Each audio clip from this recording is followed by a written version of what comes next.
जय हिंद, नमस्कार साथियों। आपका स्वागत है और स्टडी टीआर चैनल पर। आज की इस नए क्लास में हम लोग पढ़ने वाले हैं बीएसएससी कार्यालय परिचारी 2025 के एग्जाम के लिए मोस्ट प्रिपरेशन कराने वाले जो अच्छी तरह से देख लेते हैं एग्जाम में कोई प्रश्न नहीं फंसेगा। तो चलिए इस क्लास को शुरू करने से पहले यदि चैनल पर पहली बार आए तो चैनल को सब्सक्राइब कर लीजिएगा। तो चलिए इस क्लास को शुरू करता हूँ। यहाँ पर देखिए पहला नंबर क्वेश्चन है, भारत में लौह अयस्क का सर्वाधिक उत्पादन किस राज्य में होता है? तो सबसे ज्यादा भारत में लौह अयस्क का सर्वाधिक उत्पादन किस राज्य में होता है? तो आपका उड़ीसा राज्य में होता है। ऑप्शन सी लगाए तो राइट आंसर। अगला प्रश्न आपका, कौन सा खनिज काला सोना कहलाता है? तो सबसे याद है ना, कौन सा खनिज काला सोना कहलाता है? तो आपको कोयला कहलाता है। ऑप्शन बी लगाए तो राइट आंसर। अगला प्रश्न आपका, भारत का प्रमुख ताम्र यानी कि कॉपर उत्पादक राज्य कौन है? तो सबसे याद है ना, भारत का प्रमुख ताम्र यानी कि कॉपर उत्पादक राज्य कौन है? तो आपका राजस्थान है। ऑप्शन ए लगाई तो राइट आंसर। अगला प्रश्न है आपका, तेल का सर्वाधिक उत्पादन भारत में कहाँ होता है? तो सबसे याद है ना, तेल का सर्वाधिक उत्पादन भारत में कहाँ होता है? तो मुंबई अपतटीय क्षेत्र में होता है। ऑप्शन सी लगाए तो राइट आंसर। अगला प्रश्न है आपका, बॉक्साइट किस धातु का अयस्क है? तो सबसे याद है ना, बॉक्साइट किस धातु का अयस्क है? तो एल्यूमिनियम अयस्क है, एल्यूमिनियम धातु का अयस्क है। ऑप्शन बी लगाए तो राइट आंसर। अगला प्रश्न है आपका, भारत में कोयले का सर्वाधिक भंडार किस राज्य में है? तो सबसे याद है ना, भारत में कोयले का सर्वाधिक भंडार किस राज्य में है? तो आपका झारखंड राज्य में है। ऑप्शन ए लगाई तो राइट आंसर। अगला प्रश्न है आपका, पेट्रोलियम का सर्वाधिक उत्पादन भारत में किस क्षेत्र से होता है? तो साथी याद है ना, पेट्रोलियम का सर्वाधिक उत्पादन भारत के किस क्षेत्र से होता है? तो आपको मुंबई हाई से होता है। ऑप्शन बी लगाए तो राइट आंसर।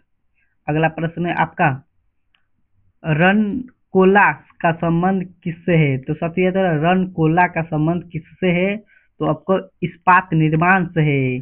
ऑप्शन ए लगाए तो राइट आंसर। अगला प्रश्न है आपका, अगला प्रश्न, नारकोलिक ऊर्जा, नारकोलिक ऊर्जा किससे प्राप्त की जाती है? तो सबसे याद है, नारकोलिक ऊर्जा किससे प्राप्त की जाती है? तो आपको परमाणु विखंडन से प्राप्त की जाती है। ऑप्शन सी लगाए तो राइट आंसर। अगला प्रश्न है आपका, भारत की पहली परमाणु ऊर्जा परियोजना कहाँ स्थापित की गई थी? तो सबसे याद ना, भारत की पहली परमाणु ऊर्जा परियोजना कहाँ स्थापित की गई थी? तो सबसे याद ना, तारापुर में की गई थी। ऑप्शन ए लगाई तो राइट आंसर। अगला प्रश्न आपका, कनिष्क खदान प्रसिद्ध है? तो सबसे ज्यादा कनिष्क खदान आपको यूरेनियम के लिए प्रसिद्ध है, यूरेनियम के लिए प्रसिद्ध है। ऑप्शन बी लगाए तो राइट आंसर। अगला प्रश्न है आपका, भारत में सर्वाधिक बॉक्साइट कहाँ पाया जाता है? तो सबसे याद है ना, भारत में सर्वाधिक बॉक्साइट आपको उड़ीसा में पाई जाती है। ऑप्शन सी लगाए तो राइट आंसर, ओडिशा। अगला प्रश्न है आपका,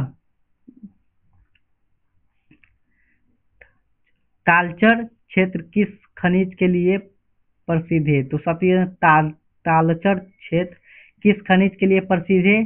तो सबसे याद रखना, ये तालचर क्षेत्र किस खनिज के लिए प्रसिद्ध है? तो कोयला के लिए प्रसिद्ध है। ऑप्शन ए लगाए तो राइट आंसर। अगला प्रश्न है आपका, अगला प्रश्न है आपका, सौर ऊर्जा किस प्रकार की ऊर्जा है? तो सबसे ना, सौर ऊर्जा किस प्रकार की ऊर्जा है? तो अपरंपरागत है, अपरंपरागत। ऑप्शन सी लगाए तो राइट आंसर। अगला प्रश्न है आपका, पन्ना जिला मध्य प्रदेश किस खनिज के लिए प्रसिद्ध है? तो पन्ना जिला मध्य प्रदेश किस खनिज के लिए प्रसिद्ध है? तो साथियों याद रखना, ए किस खनिज के लिए प्रसिद्ध है? तो ए क्या हीरा के लिए प्रसिद्ध है। पन्ना जिला मध्य प्रदेश किस खनिज के लिए प्रसिद्ध है? तो हीरा के लिए